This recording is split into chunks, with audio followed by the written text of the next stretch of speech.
Hi, everybody. Hope you're doing well. You know, a lot of times I come across so many clients that have a problem with the need to please and to please others. And when we dig deeper in the session, it usually stems from growing up. It stems from our childhood. And you're going to say, really? Yeah. Or it can stem that we were in a bad relationship and we always had a need to please who we were around. You know, I get a lot of people from their childhood that they could never please a parent or both parents. And they've always tried, and no matter what they would do, it was never enough for that parent to sit there and say, great job.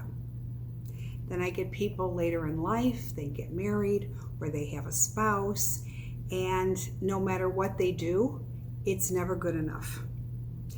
And it really sets them back about 100 paces in life, because what they end up doing is they surround themselves with people that are takers.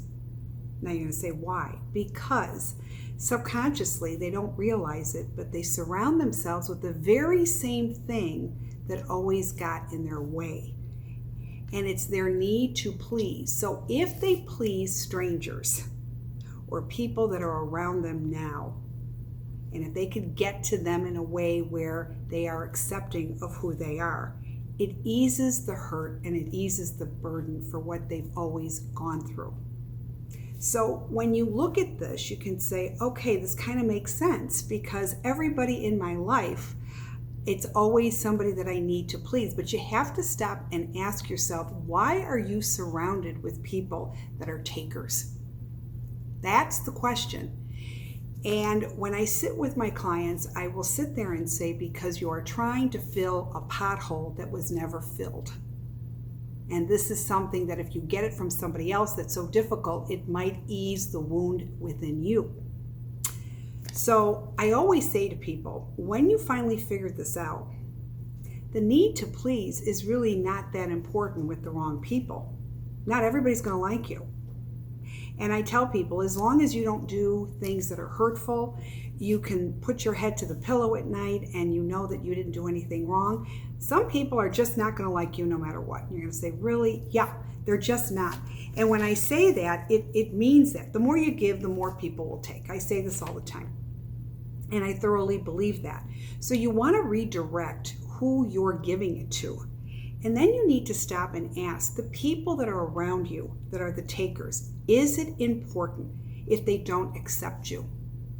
But be truthful to yourself. Be honest. Are their opinions really that important that's making you so exhausted? The answer is always no, but you're making them important. I always say redirect your energy to people that are kind-hearted, that see your beautiful qualities, that see your talent. If it means redirecting in a job, redirecting even in a relationship, do it. Because otherwise you are going to spend the rest of your life knocking yourself out for the wrong person or people. So think about it. The next time you surround yourself with somebody that no matter what you do, it's never good enough. Maybe they're not good enough for you. Maybe you're the one that has it backwards all along. And you're trying to get something from somebody that's incapable of even giving you something of worth and of goodness. I always say people that are constantly knocking other people down or being an emotional bully, they have problems of their own. Don't take on problems that weren't yours to begin with, because there's lovely people out there that would really look at you and love you.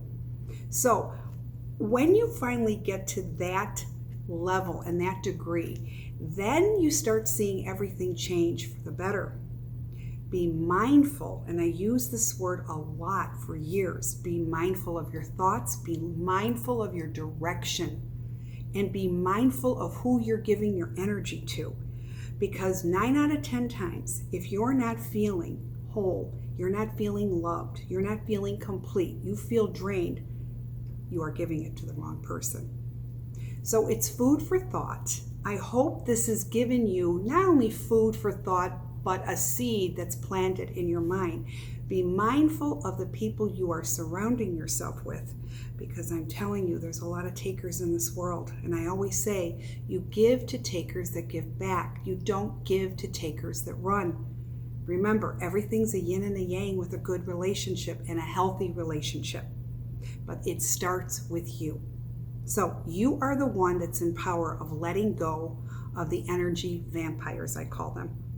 I hope this helped. And like I said, be mindful of who you let in your life and be mindful of who you let go in your life. It'll make all the difference. Until then, subscribe to YouTube, Facebook, Instagram, and a lot more always comes. You have a great rest of the week. Take care. Bye-bye.